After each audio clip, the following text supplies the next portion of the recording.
안녕하십니까. 저는 오늘 한국인구학회 2025년 정기학술대회 특별수상 사회를 맡은 한반도 미래인구연구원의 유혜경 연구센터장입니다.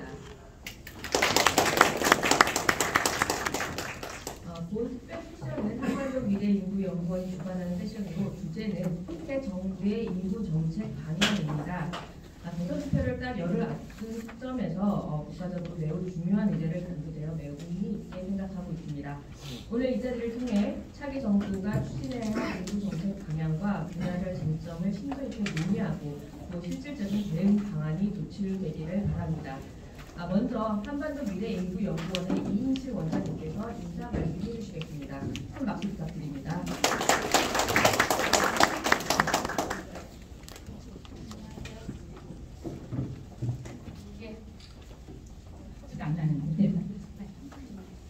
안녕하세요. 저 한반도 미래인구연구원 원장 이인실입니다. 오늘 이게 지금 통계청과 인구학회가 함께하는 그런 뭐라고 제가 봤는데 특별 세션으로 저희 이렇게 초청해 주셔서 너무 감사하고요. 저희 한반도 미래인구연구원은 한미연이라고 불러요. 그런데 우리나라 인구 문제가 너무 심각해서 이런 문제를 해결하고자 3년 전에 만들어졌고요. 그렇게 오래되지 않은 연구원인데 굉장히 중요한 건 우리나라에서 인구 문제만 갖고 하는 연구원은 저희 연구원이 아무것도 없을 것 같고, 또 하나는 저희는 정부는 이제 인구 연구를 많이 하겠죠. 그러나 민간에서 특히 이제 우리들이 생활의 3분의 1을 하는 기업에서 무엇인가 인구 위기를 해결하기 위해서 바꿔보자라는 상황에서 기업이 인구 문제 해결에 앞장선다라는 걸로 만들어진 아주 순수한 민간 연구원이고요. 여기 아시는 분은 아시지만 제가 또 통계청장 했지 않았겠어요. 제가 인구 센서스를 2010년도에 했고요. 그때 이제 굉장히 중요한 결정을 많이 했고, 저는 이제 카메라 새로운 올해 또 100년이잖아요. 그런데 생각보다 인구 문제에 대해서 진정하게 인구 문제가 통속적인데 그렇게 연구하는 연구원이 많지 않고, 고책 연구원들은 다 이제 그런 자기 분야별로만 보니까 통속적 연구가 매우 부족해요. 어쨌든 저는 정책은 정부가 하되 민간에서 할 수 있는 일을 최선을 다해서 연구를 해보겠다라는 걸 만들어진 거고요. 그래서 이번이 어떻게 하다 보니까 아시다시피 국민들이 다 놀랬지만 새롭게 정부가 이제 곧 나오게 되잖아요. 6월 3일이요. 결정이 되는데, 그 전에 저희가 정부에 전하는 인구 정책 제안집을 마련해서 다 나누어 드렸을 거, 필요하신 분은 PDF로 보여드릴 수 있고 보내드릴 수도 있는데 만들어서 모든 후보에게 다 보냈고요. 그 중에 한 당은 또 연락도 와서 같이 정책 간담회도 했습니다. 저희는 정말 정치에 관여하지 않고 순수하게 민간의 입장에서 이러이러한 정책을 해달라는 걸 만들어드렸고, 그게 꼭 실행되길 바라고, 오늘 나오는 그런 굉장히 중요한 주제들이 대한민국 인구 위기 해결에 기여하는데 공헌했으면 좋겠다라는 생각을 갖고 있고요. 오늘 이렇게 인구학회는 솔직히 말해서 가족과 같습니다. 저희에게. 그래서 이렇게 특별 세션을 어려운 가운데 만들어주신 회장님께도 감사하고 인구학회 다 모두 감사드리고, 앞으로도 같이 많은 일을 같이 해나갔으면 좋겠습니다. 오늘 발제해주신 홍석철 교수님이나 이상민 연구원 너무 감사드리고요. 우리 또 김상희 국장님께서는 오늘 전주에서 오셔서 이것만 하고 전주를 다시 가시는, 정말 너무 감사합니다. 이렇게 저는 뒤에 보이지 않는 많은 분들이 마음을 보태주시고 있다고 생각을 해요. 너무 감사하고, 그래서 대한민국이 잘 해결될 거라고 생각을 합니다. 그냥 고맙습니다.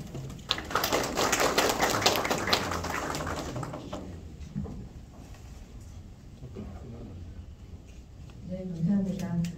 다음 순서는 오늘의 주제 발표입니다. 오늘 두 개의 주제 발표가 준비되어 있는데요. 먼저 홍석철 서울대 경제학부 교수님께서 인구 위기에 대한 도전과 새 정부의 정책 과제를 주제로 발표해 주시겠습니다. 큰 박수 부탁드립니다.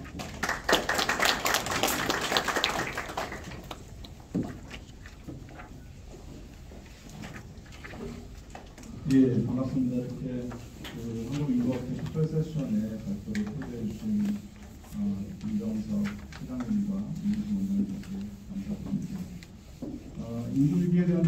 새 정부의 정책 과제라는 건 상당히 범위도 넓고 할 이야기도 많겠지만 제가 2003년도에 저출산노동자위원회 상임위원을 활동을 하면서 민간과 정부의 여러 가지 말씀들을 들어가면서 나름대로 이제 고민들이 많았는데 그 내용들을 이 안에 담고자 했습니다.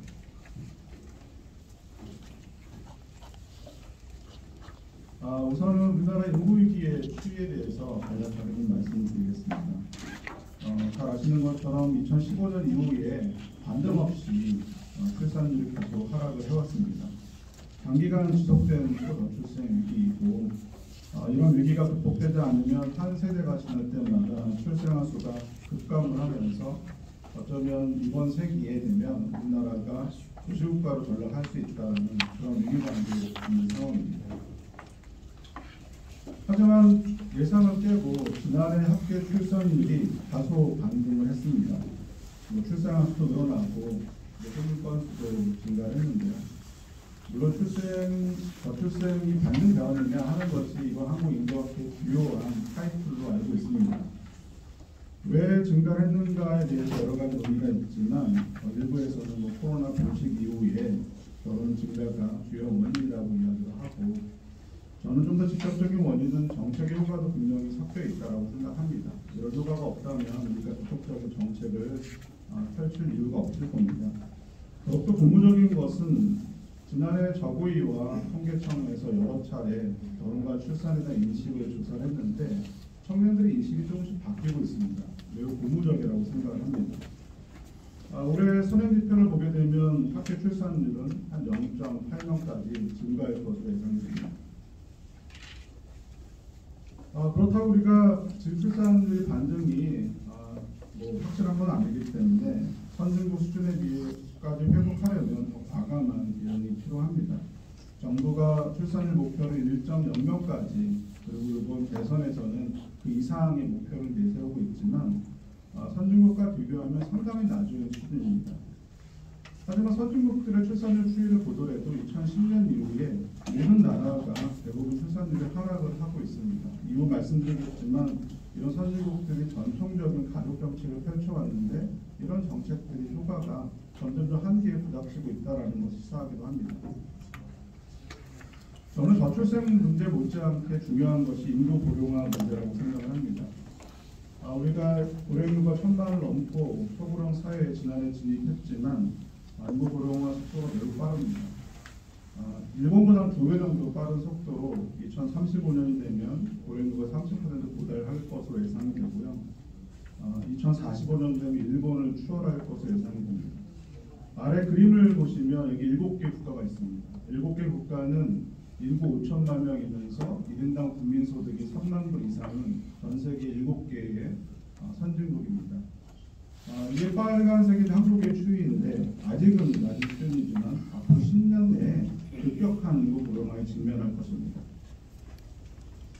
특히 75세 이상 인구의 변화가 매우 중요합니다. 75세 이상 인구가 현재는 한 430만 명이지만 2050년까지 약 3배 정도 증가합니다. 75세 이상이 되면 아무래도 건강이나 돌봄의 문제가 많기 때문에 의료 수요나 돌봄에 대한 수요, 지출이 급증하게 되는 중요한 원인 중에 하나입니다. 마지막으로는 생산 연령 인구의 감소도 우리가 눈여겨봐야 될 중요한 인구 추이라고 볼 수 있습니다. 총인구는 2070년이 되면 1980년 수준인 3,700만 명으로 하락하게 됩니다. 현재 우리나라가 고도 성장을 이룬 중요한 배경 중에 하나가 충분한 생산 연령 인구가 뒷받침되었기 때문입니다. 그렇지만 2016년 이후로 빠르게 생산 연령 인구가 감소하고 있습니다. 그래서 한 2040년 이전에는 현재 가장 낮은 수준이라고 불리우는 일본을 앞지르게 됩니다. 일본이 오랫동안 경기 침체를 경험했는데 이게 인구 고령화와 생산 연령 인구의 감소와 매우 밀접하게 관련이 있습니다. 그럼 이런 인구 위기에서 우리가 직면한 도전적인 문제들은 무엇일까? 제가 너무 이제 세부적인 그런 도전적인 과제들을 말씀드리기보다는 좀 더 본질적이고 우리 새 정부가 앞으로 고민해야 될 부분들을 좀 말씀드리고자 합니다.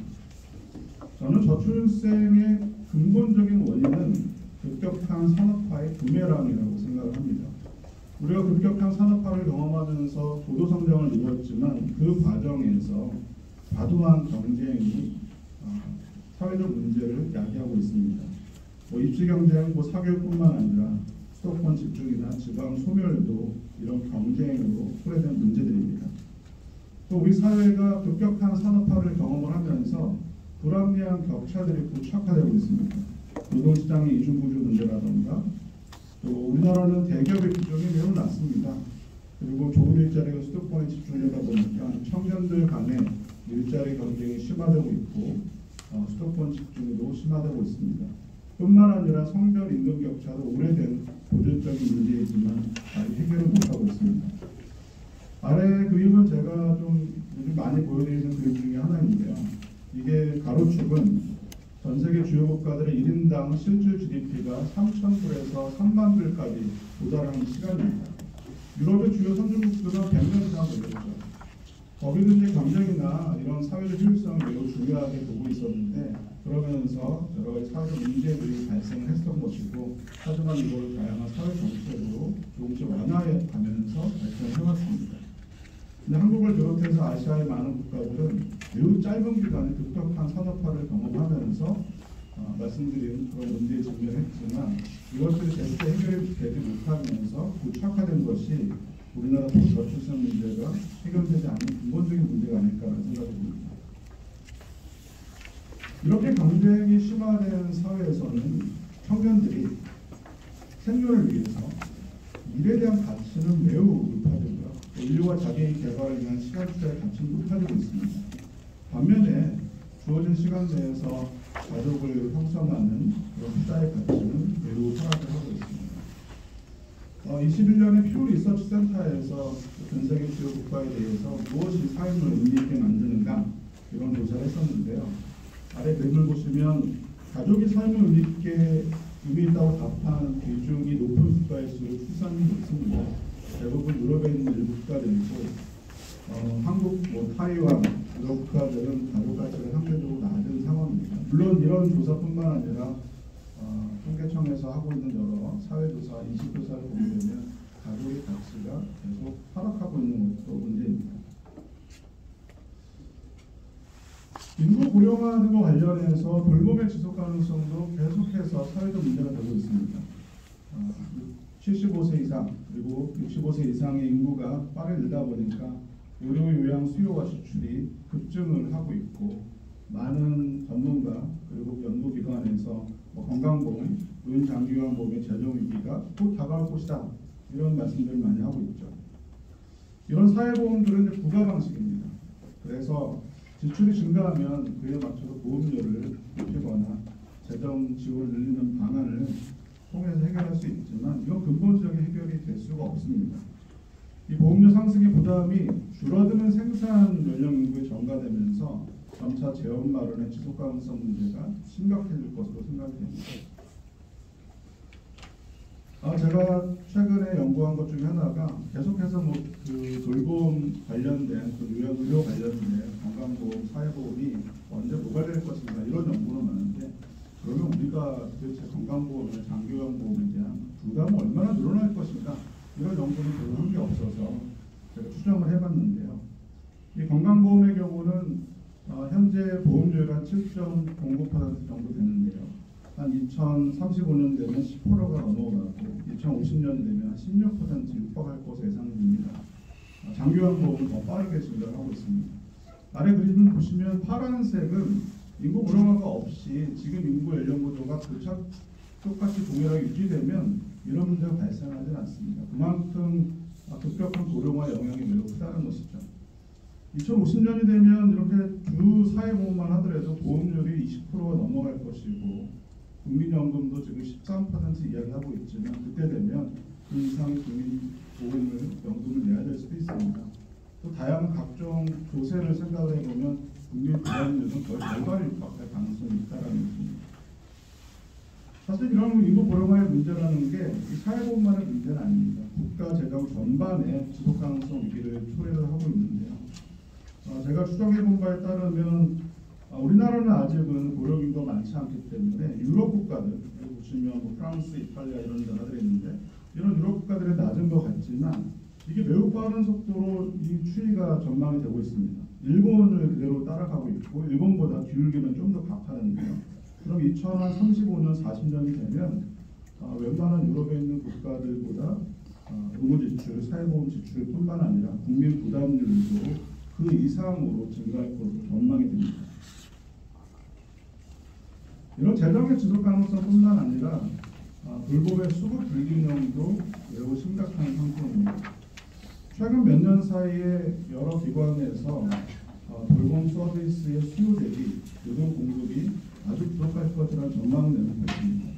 한국은행의 작년 논문에 따르면 현재도 지금 돌봄 서비스 노동 공급이 부족하지만 2030년이 되면 한 38만에서 71만 명, 건강보험연구원의 연구에 따르면 2028년에는 요양보호사도 한 10만 명 이상 부족할 것이다라고 전망을 하고 있습니다.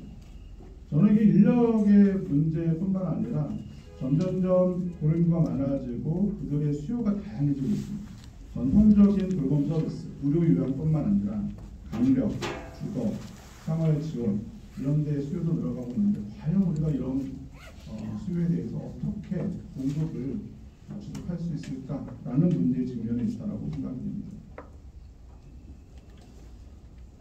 이렇게 돌봄이나 서비스에도 인력이 부족한데 사실은 더 큰 문제들은 생산 연령 인구가 아주 빠르게 감소하고 있기 때문에 주요 산업의 인력들도 계속 부족하다는 것입니다. 생산 연령 인구가 2045년까지 앞으로 20년 내에 한 1,000만 명 정도가 줄어듭니다. 서울 인구만큼의 생산 연령 인구가 없어진다는 것이죠. 이 생산 연령 인구 감소의 핵심이 청년들이 줄어드는 것입니다. 우리 경제가 사회가 혁신을 하려면 인재가 필요한데 그런 인재가 부족하다는 것이죠. 뭐 고용노동부나 산업부에서 이야기하고 있는 미래 산업에 인재가 없다라는 것입니다. 이게 우리 경제에 미칠 부정적인 영향은 매우 클 수가 있습니다. 또 최근에는 인재 확보가 글로벌 각축이 있습니다. 그런 가운데 우리나라의 중요한 인재들이 해외로 유출되는 그런 사례들이 계속 언론에 보도가 되고 있는데 그런 문제가 점점점 심각해질 가능성이 있습니다. 이렇게 생산 인류가 감소를 하게 되면 당연히 성장률에 부정적 영향을 주겠죠. 한국경제연구원에 따르면 이렇게 연령인구, 생산인구가 줄면 2050년 GDP 대비 2020년 GDP 대비 2050년 GDP는 약 28% 정도 감소할 것으로 예상을 하고 있습니다. 어떤 분들은 그런 말씀을 하세요. 인구가 줄면 좋은 거 아니냐. 나눠 갖는 게 더 늘어날 테니까 개인당 삶의 질은 늘어날 것이라는 어떤 그런 긍정적인 말씀을 하시는 분들도 계시더라고요. KDI에서 지난 5월 달이죠. 이 잠재 성장률 전망과 정책적 시사점이라는 연구 보고를 한 바가 있습니다. 이 보고에 따르면 앞으로 인구 구조 변화에 따라서 성장률이 급감을 할 것으로 예상이 됩니다. 잠재 성장률의 경우는 2030년대가 되면 1% 미만으로 2040년대가 되면 0%에 육박을 하게 됩니다. 그래서 2040년대부터는 우리나라가 역성장이 그냥 일반화된다는 것이 KDI의 전망입니다. 여기서 1인당 GDP의 성장률 증가율을 추정을 해보니까 2040년 중반까지는 계속해서 하락을 한다는 것입니다. 그 얘기는 1인당 삶의 질이라는 것이 우리가 생각하는 만큼 늘어나지 않는다는 것이죠. 점점점 감소할 가능성이 있기 때문에 이 생산 연령 인구를 유지하는 것은 매우 중요할 수가 있습니다. 마지막으로는 국가 기반의 지속 가능성 위기도 직면하고 있습니다. 지역 소멸의 문제는 점차 시가될 것이고 2047년 되면 전국의 모든 지역이 소멸 위기 단계에 진입한다는 것입니다. 뿐만 아니라 저출생 문제가 지속되면서 군 병력이나 학령 인구가 감소하면서 국가 주요 기관인 국방, 교육 이런 부분들도 지속 가능성 위기에 직면해 있습니다. 저는 앞으로 우리나라가 5년이 인구 위기 대응의 골든 타임이라고 생각합니다. 왜 골든 타임인가? 일단 2030년 초 이후에는 이 출산과 결혼하는 코호트가 급격하게 줄어듭니다. 우리나라가 연간 60만 명이 태어난 F본 세대가 있습니다. 이 세대가 2000년생까지인데요. 이분들이 결혼과 출산이 최고조가 되는 게 2030년 초입니다. 그 이후에는 합계 출산율이 높아져도 노수가 줄기 때문에 출생아 수가 늘어날 수가 없습니다. 또 2030년 전후로 건강보험료 법정 상한이 8%를 넘기면서 상당한 논란이 될 것입니다. 노인 장기요양보험도 2031년이 고갈 시점으로 전망이 되고 있고요. 또 잠재 성장률도 2030년이 들어오면 1%로 떨어지게 되고 위험합니다. 그리고 2015년 이후에 출생아수 급감했기 때문에 이들이 대학을 가고 군 복무를 하는 2030년대 초반부터 이 기반의 어떤 지속 가능성 위기가 심화되는 것이죠. 저는 새 정부의 인구위기 대응 역할은 매우 막중하다라고 생각을 합니다. 이 정부 임기 기간 동안에 5년 동안의 문제가 아니라 앞으로 국가의 몇십 년의 미래를 책임질 수 있는 5년의 역할이 중요하다는 것이죠. 그래서 5년 동안의 문제를 해결하는 데 집중하는 것이 아니라 2030년 이후에 발생할 위기에 대응하기 위해서 국가의 중장기 전략을 세우고 실천하는 것이 저는 매우 중요하다고 생각합니다. 그러면 어떤 정책 과제와 방향이 필요한 것인가에 대해서 너무 구체적이진 않지만 좀 큰 틀에서 좀 말씀을 드리고 싶습니다. 우선은 저는 우리 사회가 앞으로는 경쟁 완화 사회로 전환할 시점이 되었다고 생각을 합니다. 물론 우리가 GDP 대비 가족 수준이 매우 낮은 건 사실이죠. 그래서 앞으로 일가족 양립 매우 중요합니다. 사회적 돌봄 강화, 주거 지원 확대, 현금성 지원, 이런 비용 완화 목적의 가족 정책의 확대는 매우 중요하고 지금도 대선 후보들이 이런 정책들을 공약으로 계속 발표를 하고 있습니다. 하지만 아래 그림을 보시면 알겠지만 OECD 국가들을 보게 되면 최근에 가족 지출을 많이 한다고 해서 출산율이 전혀 높아지지 않았습니다. 뭔가 비용 완화 정책만으로는 초저출생 추이를 획기적으로 전환하는 것이 매우 어려운 시점이 되었다는 것이죠. 저는 앞서 말씀드린 것처럼 급격한 산업화의 부메랑으로 초저출생이 지속되고 있는 상황에서 근본적인 해법은 사회 구조개혁과 경쟁 완화 사회로의 전환이라고 생각을 합니다. 출산율 개선 목표보다는 이런 산업화의 부작용을 바로잡아서 결혼과 출산의 편익과 가족 가치를 높이는 것이 더욱 중요한 시기입니다. 특히 경쟁 완화 사회로 전환하는 것은 청년들에게 희망적인 미래를 제시하는 것이고요. 우리가 경제 수준에 비해서 행복도도 낮고 자살률은 매우 높습니다. 이런 문제도 같이 한꺼번에 해결해야 된다고 봅니다. 여러 가지 과제들이 있겠지만 사교육이나 과도한 입시 경쟁 완화 매우 중요할 것이고요. 노동시장 내에서 이중구조라던가 불합리한 격차 해소도 매우 중요합니다. 그리고 수도권 집중이나 지역 소멸 위기 해결도 중요합니다. 두 번째 아젠다는 저는 이제 우리 사회가 돌봄 자본주의 사회로 전환할 필요가 있다고 생각합니다. 이 돌봄 자본주의라는 용어를 제가 오늘 처음 쓰게 되는데요.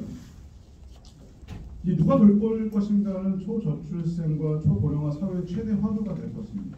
돌봄 문제는 본질적으로 돌봄의 시간을 어떻게 확보하느냐의 문제입니다. 가능한 방식은 가족이 돌보거나 아니면 시장에서 돌봄 서비스를 구매하거나 국가가 돌봄 서비스를 직접 공급하는 것이죠. 우리가 복지국가의 틀을 갖추기 전에는 가족의 몫이 중요했지만 사회보장 체계를 갖추기 시작하면서는 가족의 또 경제활동 참여가 필요가 높아지는 그런 시기이기 때문에 사회적 돌봄, 즉 시장과 국가의 역할이 중요하게 되었습니다. 그렇지만 우리가 자녀 양육이나 돌봄에서 보는 것처럼 이 시장과 국가의 역할로 가족 돌봄을 다 대체할 수는 없습니다. 또 꽤 바람직하지 않을 수도 있죠. 저는 이제 우리 사회가 앞으로는 다양한 시간과 인력 그리고 재원을 어떻게 효율적으로 활용해서 사회와 가족이 필요한 돌봄을 생산하고 분배하느냐의 문제, 저는 이걸 돌봄 자본주의라고 정의를 하고 싶습니다. 우선 사회적 돌봄에 대한 재정 구조가 필요합니다. 사회적 돌봄 확대를 위해서는 공공과 민간의 협력에 기반한 사회적 돌봄 체계 재정립이 필요한데요. 두 가지 사례를 들어보자면 첫 번째는 기업의 가족 가족 돌봄 서비스 지원도 확대하는 것이 필요합니다. 기존에는 직장 어린이집만 활용을 했었는데 점점 아이들이 들다 보니까 운영의 효율성이 매우 낮아지고 또 그뿐만 아니라 기업이 아이돌봄 서비스라던가 방과 후 활동 등에 지원할 수 있도록 정책적으로 지원하는 것도 필요하지 않을까라고 생각합니다. 제가 최근에 저출산고령사회위원회와 치매머니 전수조사에 참여한 적이 있는데요. 점점 노인 돌봄 비용이 증가하고 있으니까 이런 치매머니가 그냥 숨겨져 있다가 나중에 자녀들에게 상속되는 그런 것이 아니라 여러 가지 돌봄 지원에 활용될 수 있도록 정책적, 제도적 지원이 필요하고 그걸 위해서는 민간의 금융 서비스 활성화라던가 이런 어떤 협력이 필요하다고 봅니다. 또 일하는 문화 개선과 EFG 경영도 중요하죠. 결국은 돌봄 자본주의 시대에는 노동과 돌봄 시간의 합리적인 선택을 위해서는 일하는 문화를 개선을 해야 되는 겁니다. 여성들의 경제활동과 출산 간의 대체성으로 인해서 출산율이 낮아지는 그런 문제가 있는데 일하는 문화의 개선이 필요하고 최근에는 좀 더 유연한 근로 환경 조성에 대한 수요가 높아지고 있습니다. 뿐만 아니라 유럽에서 하고 있는 시간제 정규직, 양질의 시간제 일자리를 활성화하는 것도 유연한 고용 환경에 의해서 필요하지 않나라고 생각이 되고요. 뭐 계속 고용, 고령 일자리죠. 뭐 당연히 인력 부족 문제를 해결할 수 있지만 계속 고용을 통해서 어르신들의 노후를 소득을 보장하고 건강 증진도 도모할 수 있는 그런 방안일 수 있습니다. 이렇게 기업들이 경영에서 좀 더 사회적 책임을 갖는 것을 우리가 ESG라고 하는데 이때 사회적 책임인 소셜을 좀 더 한국적 맥락에 보면 가족 친화적인 경영이라고 생각이 됩니다. 그게 이제 패밀리라고 보고 그래서 EFG 경영에 대해서 말씀을 드리고자 합니다. 사회보장 체계의 지속 가능성도 매우 중요합니다. 우리가 지속 가능한 사회보장 체계를 만들기 위해서는 뭐 사회보험 수입을 확대할 수 있죠. 보험료 인상 쉽지 않습니다. 아마 생산 연령 인구를 설득하는 게 매우 어려울 것입니다. 복고 지원 확대 이거는 뭐 미래 세대 부담을 전가하는데 마찬가지고 복고 지원 확대할수록 방만하게 운영될 가능성이 매우 커집니다. 뭐 소득이나 고용 증대를 통한 수입 확대 점점점 저성장으로 가고 있기 때문에 이것으로 늘어나는 급증하는 요양과 의료의 재정을 지탱하는 건 매우 어려운 것이죠. 현실적으로 가장 현실적인 방안은 지출 효율화라고 생각합니다. 이게 지출을 줄이자는 것이 아닙니다. 과도하게 또 불필요한 그런 지출을 좀 줄여서 적정한 이용을 도모하자는 것이죠. 뭐 과도한 불필요한 의료 이용을 방지하고 적정 수준의 이용을 유도하기 위한 다양한 정책 제안들 전문가들이 이야기를 하고 있고요. 비용 절감 서비스 방식도 활성화할 필요가 있습니다. 예방적 건강관리를 활성화한다던가 또 생애발 의료비를 연명치료에서 완화하고 호스피스 확대하는 방식들 그 기술을 활용한 한기 비용을 낮추는 것도 그런 방안입니다. 이것만으로는 부족하다고 생각이 되고 좀 더 적극적으로 돌봄 공급을 확대할 필요가 있습니다. 우리가 지난 1년 동안 의대 정원을 잃는 것으로 사회적 갈등을 아주 격하게 겪었는데요. 저는 의료 공급도 다변화하고 비용을 줄이고 다양한 건강관리 수요에 대응할 필요가 있다고 봅니다. 질환 치료는 의사, 병원이 맡고 경증질환 치료나 만성질환은 비대면 진료, 원격 모니터링 또는 전문 치료와 요양 중간의 영역 관리는 의사회 전문의가 할 수 있고요. 또는 요양이나 일상 건강 관리는 비의료인도 할 수 있게끔 제도가 바뀔 필요가 있는 것이죠. 저는 근본적으로 돌봄 자본주의 시대에는 돌봄에 대한 합리적인 가치 평가가 선행되어야 된다고 생각합니다. 우리가 너무 돌봄에 대한 가치가 너무 낮은 상황입니다. 이런 돌봄에 대한 가치 제고 없이는 돌봄 인력을 늘릴 수도 없고요. 이걸 산업화할 수도 없습니다. 그런 부분도 좀 더 근본적으로 우리가 고민해야 될 때가 왔다고 합니다. 마지막 슬라이드입니다. 끝으로는 인력 부족 해소와 돌봄 수요 대응을 위해서는 기술 혁신이 매우 중요하고요. 기술 혁신을 통해서 당연히 뭐 생산성 높이고 경제 성장률을 개선하는 그런 경제적인 목적도 있지만 슬라이드 보시는 것처럼 여러 가지 예방적 건강관리라던가 돌봄 효율성 개선, 심지어 돌봄 로봇을 활용해서 돌봄 종사자의 생산성도 높이고 처우도 개선하고 그리고 산업화를 이루는 그런 노력들이 필요하다고 봅니다. 이를 위해서는 정부의 혁신이 정책적 혁신이 필요하고요. 마지막으로는 근데 이제 어떤 분이 말씀하셨는지 모르겠는데 둘 중에 한 분이 데모그래피 데스티니라는 이야기를 한 바가 있습니다. 그 인구라고 하는 국가 분명을 좌우하는데 저는 17, 18세기 멜더스 시대 이후로 인구 위기가 국가 운명을 좌우할 수 있는 한국의 그 순간에 와 있다고 생각합니다. 감사합니다. 감사합니다. 이어서 바로 소개해드리겠습니다. 이상민 서울대 인구정책 연구센터 책임연구원님께서 제5차 저출산 고령사회 기본계획 작성 방향에 대해 발표해 주시겠습니다. 큰 박수 부탁드립니다. 네, 안녕하세요. 세계과정 이상입니다. 제가 처음에 이 유초 제안 요청을 받았을 때 제가 여쭤봤던 질문이 청중이 누가 낼 것이냐고 하는데 혹시 인구학회분이 아니신 분 계시나요? 기자분 센 거를 준비하려고 했는데 잘 모르겠습니다. 저는 이제 5차 새 정부가 선거철분께서 어떻게 진행이 되는 큰 방향성을 제시하셨다면은 그 시작을 할 때 어떻게 시작을 해야 될 거냐의 스타팅 포인트에 대해서 말씀을 드리려고 합니다. 그리고 대부분의 기자분들이 많으셔서 대부분이 기대하시는 게 정책 사업들에 대해서 기대를 하셨을 수도 있고요. 어떤 사업을 해야 된다, 뭐 어떤 걸 확장해야 된다 하시는데 그것보다는 약간 거버넌스에 대한 얘기가 더 많이 나올 것 같습니다. 그리고 저는 인구학자고 사회학자이기 때문에 약간 좀 다른 인구에 대해서 질적인 측면을 양적인 측면을 말하고 질적인 측면에 대해서 내부적인 내용들을 좀 전달해 드리고자 합니다.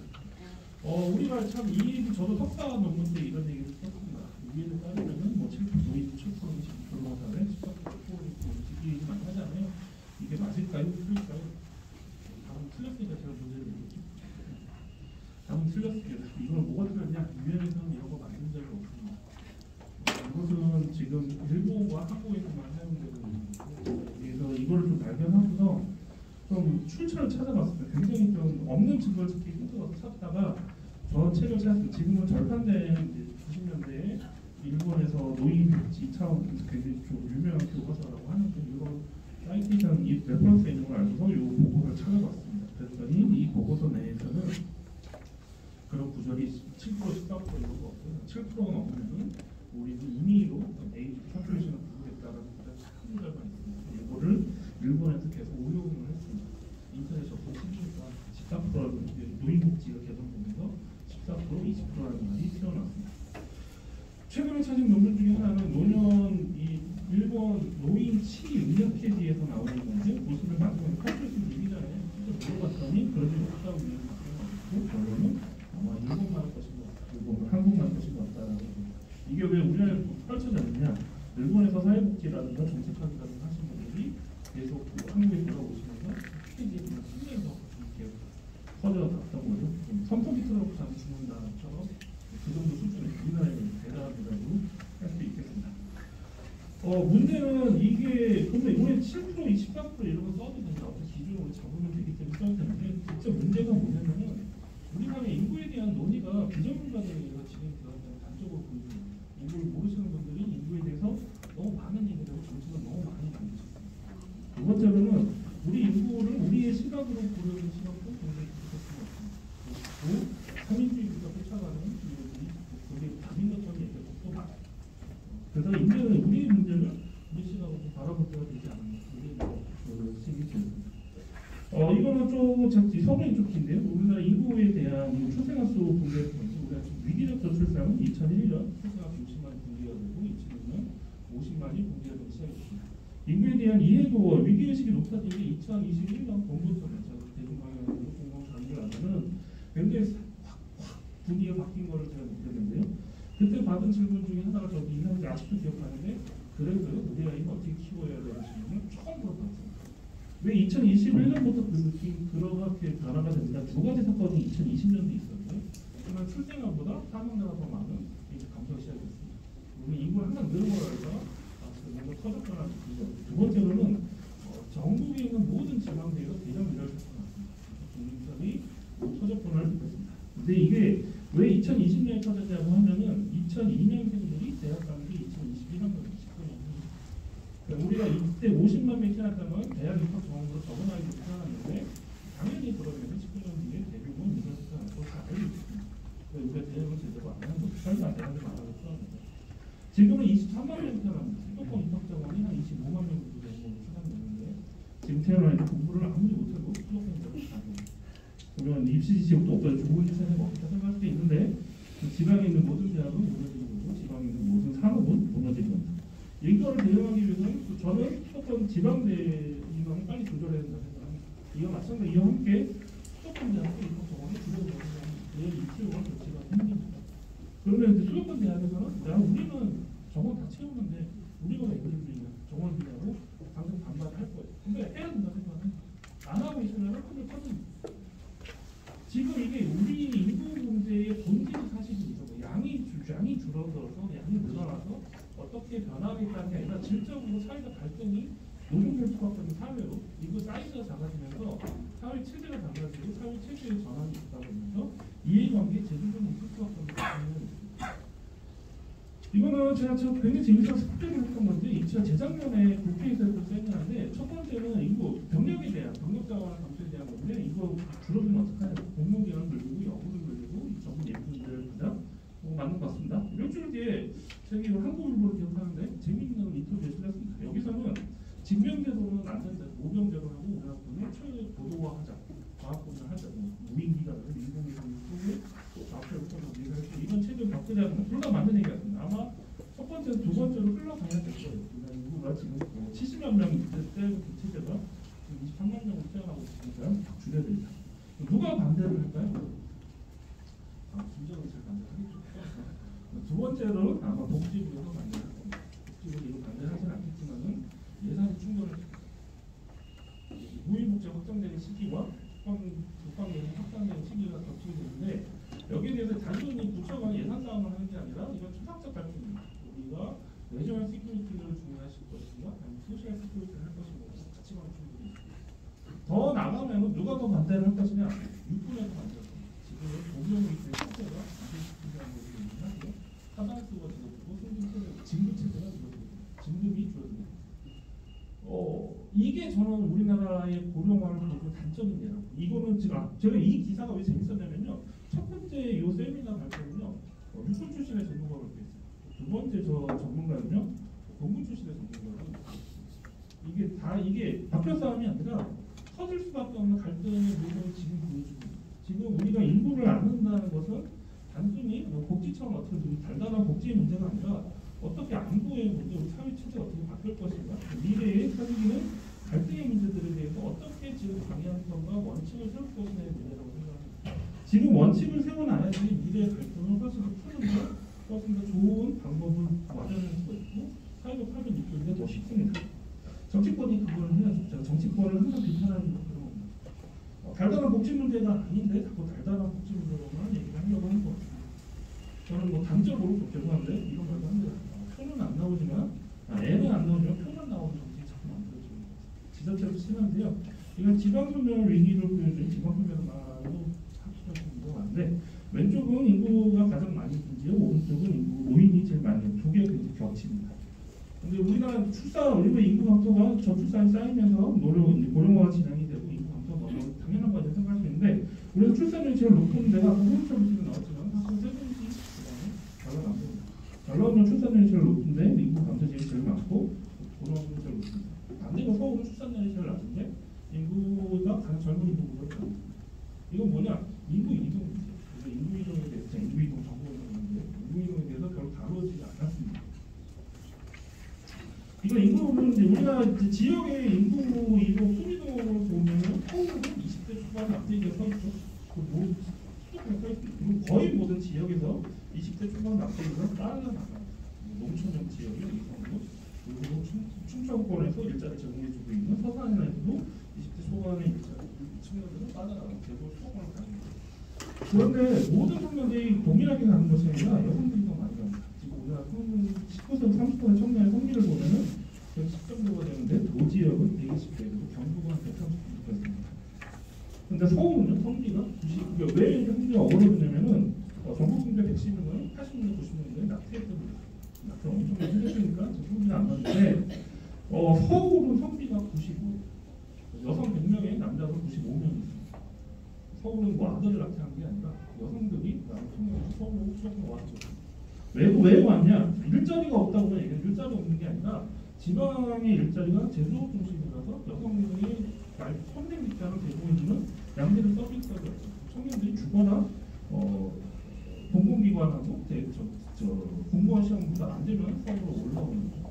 이게 사업 구조의 문제인데 이게 그냥 인구의 문제니 뭐 인구 이동도 다루자는 부분을 말씀하시는데 새로운 부처에서 인구 이동을 다루는 거는 어떻게 가능하나 우리 투개통을 주면 안 되잖아요.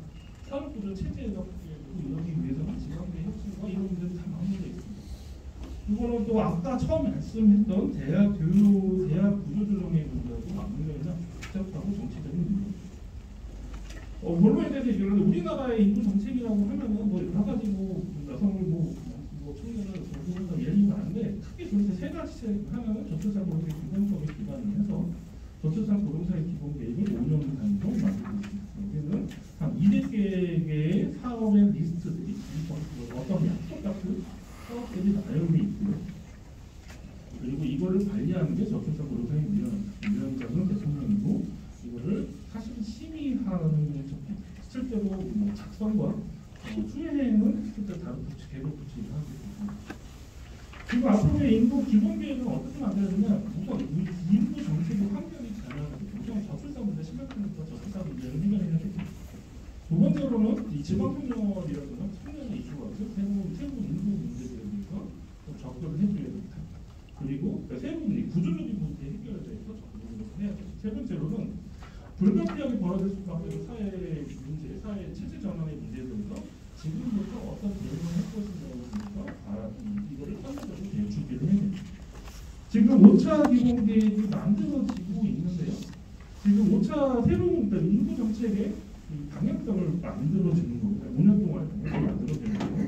그 다음에 추진 체계가 논의가 지금 비어 있습니다. 원래는 법에 따르면은 복지부에서 작성을 해서 저거를 올려야 되는데 지금 지난해 갑자기 인구부 얘기가 떠오르면서 이 책임감이 복지부에서 떠났어요. 특히 복지부에서 주로 했던 저희 보육의 문제가 유도통합과 교육부로 가면서 이게 굉장히 복지부가 지난 한 2년 동안 되게 힘드셨잖아요. 엄청나게 힘들었어요. 유치원부터 뭐 연구비였고 굉장히 지쳐있어요. 하지 말자 이런 부분이 지금 그런 상태에서 저고위는 임기가 이제 예산도 없고 사실 법적으로 책임도 없는데 이걸 지금 작성하려고 하고 있고 또 하나는 좀 시기의 문제가 이걸 좀 봐야 되는데 4차 기본 계획에서 문제가 굉장히 많았습니다. 4차 기본 계획에서 이게 좀 너무 늦게 만들어져가지고 1차 이게 5년 기본 계획 만들면 내년 시행 계획이 나오는데 1차 정도 시행 계획이 마련이 안 된 상태에서 지금 이 계획이 1년 차는 무슨 비용이나 해도 지금도 만들어지고 있는 사실이죠. 그래서 지금 이 일이 재현될 가능성이 있고요. 또 뒤에 얘기했지만 지금 정부 임기와 1차 기본 계획이 지금 처음으로 만들어집니다. 저출산 정책이 왜 여태까지 성과를 안 나냐? 저는 한마디로 표현하면은 정책 기조로 정부의 정책 기조로 다뤄야 될 문제를 개별 사업으로만 다뤘던 것 같습니다. 이 문제를 바꾸려면은 소시얼 엔지니어링, 이 사회 구조적 개혁이 필요한데 이건 안 되는 거예요. 왜 안 되냐? 정부와 정치권에서 부담이 되는 거죠. 그리고 두 번째 사업 부처에서는 그거 하는 것보다 자기 했던 사업을 계속하는 게 더 좋은 거예요. 그러니까 사업 위주로 갈 수밖에 없고 또 여기에는 전문가들이 약간 펌프질을 했습니다. 솔직히 말해서 자기 영역의 사업을 늘리기 위해서 계속 이런 사업을 치워왔습니다. 이런 체제를 구조해서 왔습니다.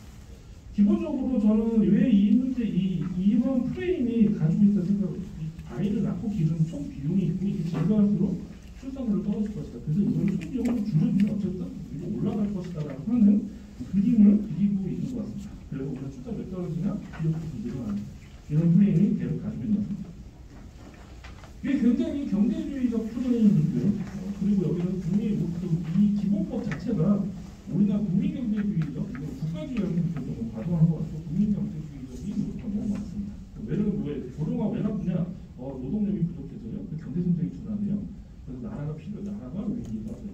나라가 위기에 빠지니까 나라 경제 위기니까 아이들을 더 많이 낳아요. 이런 식의 논리를 우리가 접근하고 있습니다. 여성의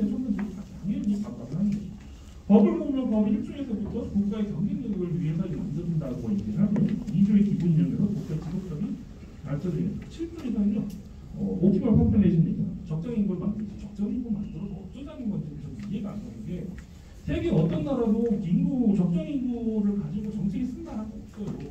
우리나라 법에 박아놓고 있습니다. 인구가 모자르면 자를 거예요. 인구가 나오면 자를 거예요. 인구 모자르면 뭐 어디 붙여올 거예요. 인구에 대해서 굉장히 노동력 중심의 사고로 짜여져 있는 게 우리 지금 기본 계획이고 기본법입니다. 저출산 정책이 왜 실패했나? 이 비용을 아무리 줄여줘도 사회적 구조는 그대로 있습니다. 일자리 문제, 주거 문제, 사교육 문제 쉽지 않겠습니다. 지금 교육비를 양육비상 줄이는 것보다 국민가 어떠냐? 고3때까지 20만 원 주는 어떠냐? 사교육비를 올랐어요. 그것보다 사교육비를 줄이는 정책이 부산시가 됩니다. 실제로 지금 아이를 태어나면서 이 수당이 늘어나니까 지금 산후조리원 가격이 또 치솟고 있습니다. 이런 거 굉장히 많이 왔어요. 아이 임신 기간에 진단비 지원을 해주니까 15년 전만 해도 임신 동안에 초음파 검사를 2번, 3번밖에 안 했는데 지금 매달 하고 있습니다.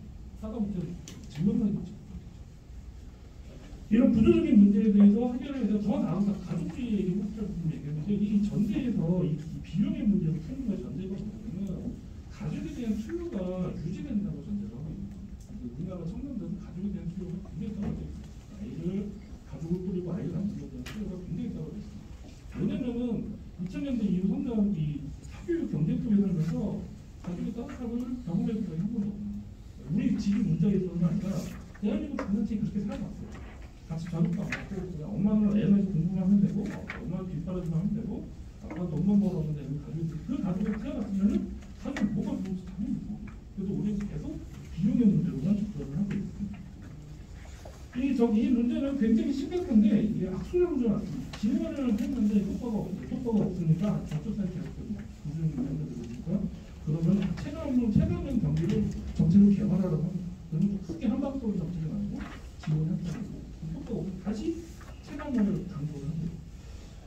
사실 뭐 이거 좀 저는 이제 고객이가 일단 빠져나가서 하고 사실 나온 이유가 하고 싶은 얘기 하려고 나왔는데 이게 계속 악순환이 되고 있어요. 그러면서 사실 정부에서 체감형을 개발하자라고 얘기하면서부터는 사실 그 정부의 저출산 정책이 끝난 거예요. 왜냐면 뭐 처음에 자기 정책을 뭐 하려고 합니다. 안 풀리면은 체감 얘기를 하는데 체감 얘기가 계속 빨리 나와. 한 3년 지난이 나왔는데 지금은 바로 나옵니다. 지금 계속 사업의 확장된 구조의 문제보다는 대단한 복지 얘기를 너무 많이 하는 것 같습니다.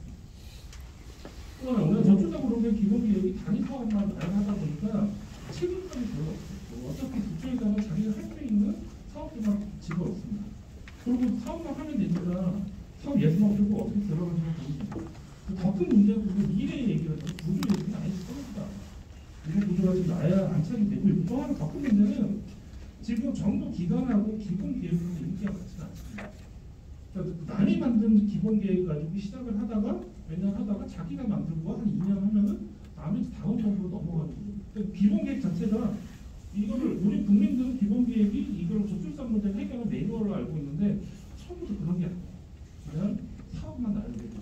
그런데 중요한 거는 지금 임기가 맞춰졌어요. 지금 올해 정부가 새로 뜨는데 내년에 5차 기본계획이 나왔어요. 이게 지금 붙여 있다는 거는 굉장히 중요합니다. 여태까지 사업만 나열하는 기본계획이 되는 것이 아니라 자기가 5년 동안 책임을 내고 담아줘야 돼요. 그러면서 정책 기조라든지 문제를 자기 이 정부에서 하려고 하는 국정 과제의 문제, 정책 기조의 문제를 기본계획에 다룰 수 있거든요. 여기에 대한 고민이 지금 없이 사업만 다시 나열된 얘기가 나오고 있고 언론에서도 자꾸 이런 얘기가 나옵니다. 또 하나 기본계획을 만들려면요 어떤 거버넌스 체제를 담을 것인가가 중요합니다. 지금 인구부가 만들 것이면은 인구부에 맞는 식으로 고민이 됩니다. 지금 요즘 좀 복잡한 얘기인데 지금 인구부가 해야 될 요나 가장 이상한 상태가 국주실의 청년 정책 쪽이고 청년 정책이 집행하는 게 아니라 구체적으로 청년 기본계획을 조정하고 관리하는 게 없다고 합니다. 그런 식으로 바뀌게 됐어요. 이것도 힘있게 책임있게 바꾸려면 아마 소수의 사업들로만 구성돼야 되는데 어떻게 되고 있는지 모르겠습니다. 두 번째로는 인구위원회 안으로 인구 지금 적성공사위원회를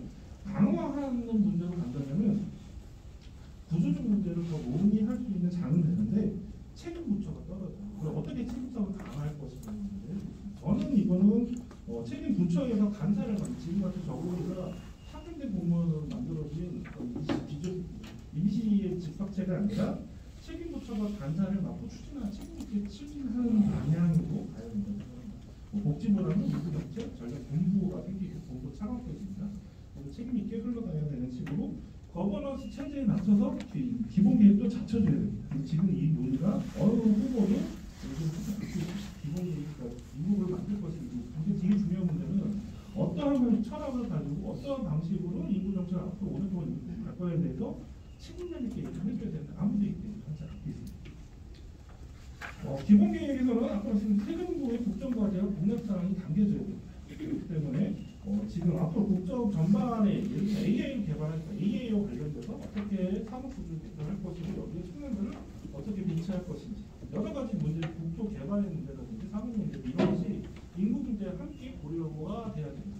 이런 것들을 담아낼 수 있는 방법의 기본 계획 체제와 법원 체제가 만들어져야 됩니다. 두 번째로는 이거 굉장히 좀 지금은 황당한 얘기 한다고 들 수도 있는데 기본 계획을 앞으로 이렇게 정부가 임기 시작하면서 기본 계획이 바로 만들어져서 시행되는 체제가 된다면은 중요한 게 뭐냐면은 이 기본 계획이 앞으로 정당히 만들어요.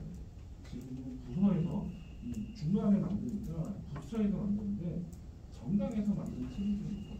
정당에서 인구 문제를 어떻게 해결해? 전 좋은 측면도 있는데 우려되는 측면도 되게 많아요. 자꾸 막 인구 정책 하면 사실 국회 인구 위기 특위에서 보면은 지자체도 이런만 자꾸 가져와요.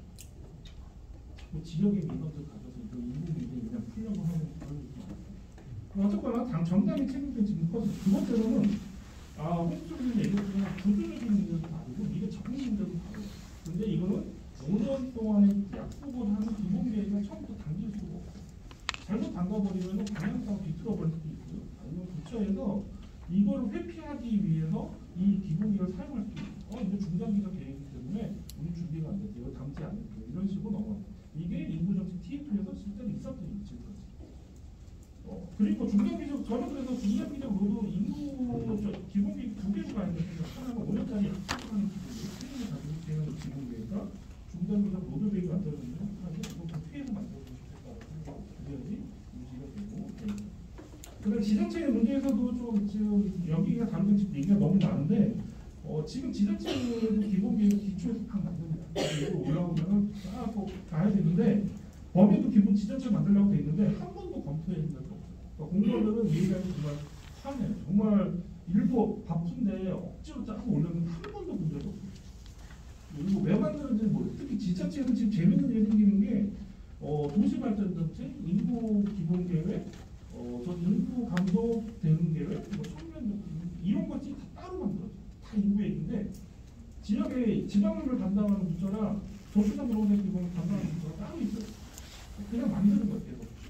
이것 바에는 차라리 지자체 책임자를 부담 확 줄여주는 형태로 지금부터 갈 수도 있겠어요. 아예 기본 계획에 아예 그냥 지자체를 올리게 하는 것도 지금 지자체를 따로 만들게 하는데 그 방법 중에 하나겠다는 생각을 합니다.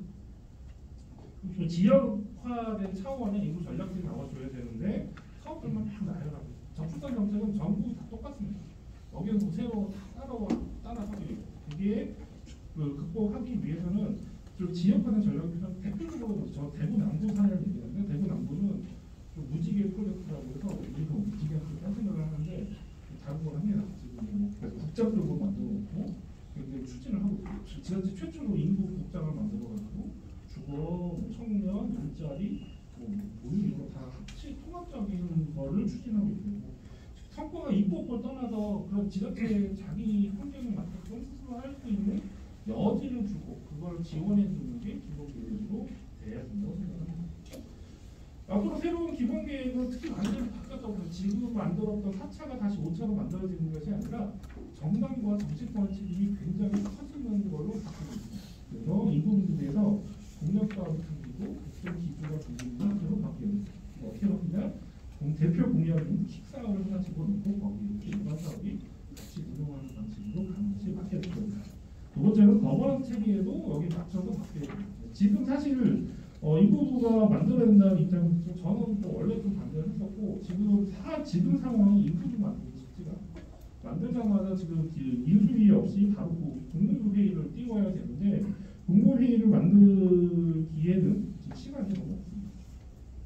그래서 국무회의 사회 부처를 만들어서 인사청문회를 하고 이런 식으로 하면 난리 그냥 누가 장관이 되냐의 문제만 또 꽂히는 그런 식의 가능성이 되게 커요. 그래서 어쨌든 방법은 다 둘 다 필요합니다. 인구부는 책임성을 강화한다는 거고 인구위원회는 종합성을 강화한다는 의미가 있기 때문에 어떤 선택을 하는 거는 책임성 있게 얘기를 해줬으면 좋겠습니다. 그리고 또 거기에 맞춰서 기본기 5차 기본계획이 짜야 됩니다. 그리고 또 지금 자꾸 기본계획하면 사업만 내놔라 좀 좋은 획기적인 사업 없냐 체감형할 수 있는 사업이 있냐 이런 얘기 계속 나오는데 그것보다도 좀 중장기적인 어떤 기조를 담을 수 있는 기조에 대한 논의가 시작돼요. 이 가능했지라면은 지금 인구 경제주의 중심으로 짜져 있는 도시관공의 기본적 주체가 그만두고 잡게 있어요. 거버넌스 새로 거버넌스 하고 뭐 다른 기본계획 체제도 이중으로 갈 수가 있겠지. 고민하기 위해서 전면적인 기본법의 제도가 필요합니다. 지금 인구부 얘기하면서 전부 다 정부 조직법만 얘기했어요. 사실 기본법에서 중요한데 그 얘기가 틀만 듣고 얘기했지 어떤 내용을 채우고 싶어서 어떤 차원으로 운영하는 거에 대해서 이벤트가 하고를 없다는 게 아니라 그 사회적 논의를 통해서 진행이 되는 합니다. 어쨌든 고론으로 하는 거는 지금 저는 어떤 아무 대안이 뭐고 정부 대안이 뭐냐는 보면 저는 인구 전략 독일에서 하고 있는데요. 개념이 좀 다릅니다. 인구 정책은 population policy다. 인구를 어떻게 크겠다고 누가? 정부나 지금. 근데 데모그래피 스트래티지는 인구와 사회 간의 상호 관계를 운영을 하면서 기업이나 지자체라든지 민간이라든지 다 참여를 하면서 같이 문제를 종합적으로 풀어나가자는 사회적 담론입니다. 저는 이런 식의 좀 확장이 필요하지 않나. 정부에서 해줄게.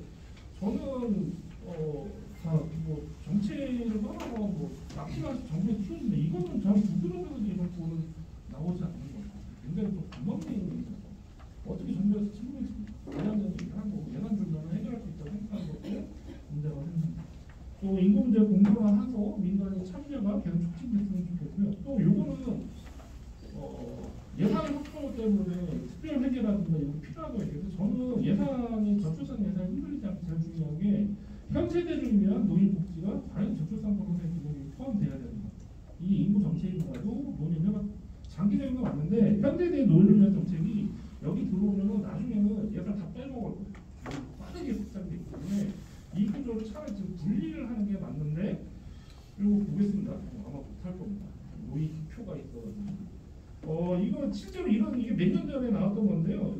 임명을 요구한 정부 출연이요. 그게 됐다면 저출산 계획은 그대로 저출산 예산은 쓰지 말고 그것을 앞에서 고려만 쓰자 이런 얘기를 어느 전문가가 했습니다. 저 이분이 누군지 알고 있습니다. 제가 이거 기원했던 것 같은데 유력한 용기자가 두분 있습니다. 인구적 전략 경례 결론을 하자면 인구 문제는요. 인제는 필요한 게 정책이 아니라 정치의 문제라고 생각합니다. 실제로 만들어진 새로운 기본계획 5차 기본계획 시대는 정부가 인구가 합쳐지면서 의견이 맞춰지면 사실 굉장히 큰 변화입니다. 정치권의 책임이 굉장히 커졌거든요. 감안하는 한때의 정책의 문제가 있습니다.